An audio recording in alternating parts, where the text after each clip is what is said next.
Just ഒന്ന് പുറത്തു പോയിട്ട് വരാമെന്ന് പറഞ്ഞ് ഇറങ്ങിയതാണ്. അന്നേരമാണ് വഴി നിറയെ പാടങ്ങൾ, വയലുകളൊക്കെ കണ്ടത്. ശരിക്കും ഇതാണ് പച്ചപ്പും ഹരിതാപവും എന്നൊക്കെ പറയും. തൃശ്ശൂർ ജില്ലയിൽ പഴയന്നൂരാണിത്. നമ്മൾ ആദ്യം പോയത് ചീരക്കുഴി ഡാമിലോട്ടായിരുന്നു. ചീരക്കുഴി ഡാമിൽ 2018 ഫ്ലഡ് വന്ന സമയത്ത് അത്യാവശ്യം നല്ല രീതിയിൽ അഫക്റ്റ് ചെയ്ത സ്ഥലമായിരുന്നു. ശരിക്കും ഇവിടെയൊക്കെ ആക്ച്വലി റോഡായിരുന്നു. ആ റോഡൊക്കെ മൊത്തം പോയി. പിന്നെ മൊത്തത്തിൽ ഒത്തിരി അഫക്റ്റ് ചെയ്തു.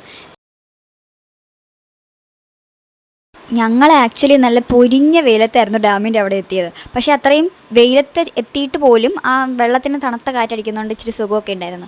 പിന്നെ അച്ചുക്കുട്ടന് വെള്ളത്തിൽ ഇറങ്ങണമെന്നൊക്കെ പറഞ്ഞു. പിന്നെ നമ്മൾ അവനെ ഇറക്കിയൊന്നുമില്ല, ജസ്റ്റ് കൈയും കാലൊക്കെ ഒന്ന് കഴിപ്പിച്ചു. നല്ല തെളിഞ്ഞ വെള്ളമായിരുന്നു. പക്ഷേ ആക്ച്വലി ആ ഏരിയയിൽ ഇച്ചിരി ഡേഞ്ചറസ് ആണ്, അവിടെ കുറേ അപകടങ്ങളൊക്കെ പറ്റാറുണ്ടെന്ന് പറഞ്ഞു. പിന്നെ നമ്മൾ അധികം അങ്ങോട്ട് പോയില്ല. പിന്നെ ഈ വെള്ളം മുഴുവൻ അവിടുത്തെ അഗ്രികൾച്ചർ ലാൻഡിലേക്കുള്ള യൂസിനായിട്ട് യൂസ് ചെയ്യുന്നത്. അവിടുന്ന് ഞങ്ങൾ തിരിച്ച് തിരുവില്ലാമല കൂടിയാണ് വന്നത്. അപ്പോൾ അവിടെ അമ്പലങ്ങളിൽ ഇങ്ങനെ പൂരം നടക്കുമായിരുന്നു. അപ്പോൾ പല ദേശത്തു നിന്നുള്ള ആൾക്കാരെ പല അമ്പലങ്ങളിൽ നിന്ന് ഇങ്ങനെ കുറേ ഘോഷയാത്രകളും പിന്നെ അവരുടെ കുറേ ആചാരങ്ങൾ ഇതൊക്കെ കണ്ട് ഇങ്ങനെ പോകാൻ നല്ല രസമായിരുന്നു. സോ അത്ര ഉണ്ടായിരുന്നുള്ളൂ അന്നത്തെ ഒരു ദിവസം.